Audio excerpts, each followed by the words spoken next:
I think the next thing I'd like to get into is, I mean, we're in the UAE at the moment. You've recently moved here. It feels like there's a lot going on here, and there's a lot of openness to business. Different free economic zones, different regulators. I know they recently brought out their Foundation Companies Act as well. So can you maybe give us a bit of a lay of the land of the UAE, what you're seeing here at the moment? Yeah, well, how long have we got? Because the UAE is the United Arab Emirates. There are 7 Emirates, and the ones that are most prominent in our world and in finance and in business more broadly are, in no particular order, Abu Dhabi and Dubai, and Ras Al Khaimah also is now starting to become relevant in this space. So we can boil it down to 3, but then you've also got the Dubai International Financial Center, which is the financial free zone in Dubai. You've got the Abu Dhabi General Markets, which is the financial free zone in Abu Dhabi. So that bumps it up again from 3 to 5.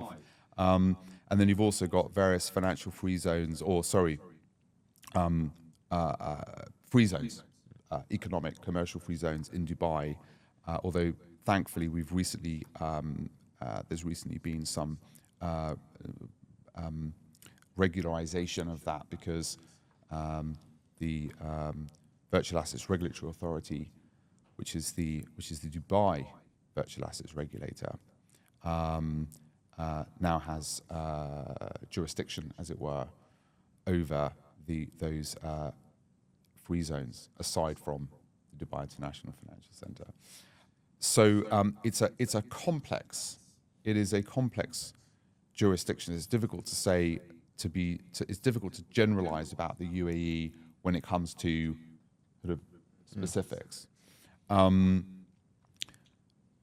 UAE, some things we can say about the UAE in general before perhaps we get into some detail or not, is that it has been early and it has been open-minded and positive. I believe the ADGM, which is the Abu Dhabi Global Markets, was the first jurisdiction, the first regulator to set out a specific virtual assets framework, beating, I think, a couple of the European jurisdictions by a month or 2. But at any rate, it was very early, and set out some, at least for the times, sophisticated guidance on how they would approach and regulate virtual assets. And I think they did that not out of a sense of fear, right, which is, I think, undeniably what motivated, for example, Micah talked about Facebook Libra. It's like, oh my gosh, we're going to lose control of the financial system and the currency. But they did that quite clearly on a as a sort of positive entrepreneurial, if you like, move to encourage business innovation, but in a way that they're comfortable with, which makes sense. And similarly, VARA, the Virtual Assets Regulatory Authority, which is the first dedicated regulator for virtual assets, was set up in the same spirit. There wasn't, I don't think, an enormous, from a global perspective, amount of risk present in Dubai. So it wasn't about sort of clamping down on something. It was about creating a benign environment for the country to be able to benefit from this technology, from this business, to bring jobs and economic activity to the region. So I think that's just the overall intentions and spirit behind the legal and regulatory developments here.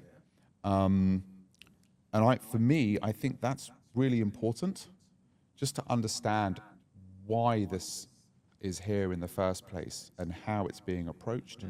And I think that is common to the UAE. So you can generalize at that level, and then each jurisdiction and regulator is approaching things in its own way, depending on the particular sort of risk-reward balance that is relevant, given their particular mix of existing business and then the aspirations that they have for the future.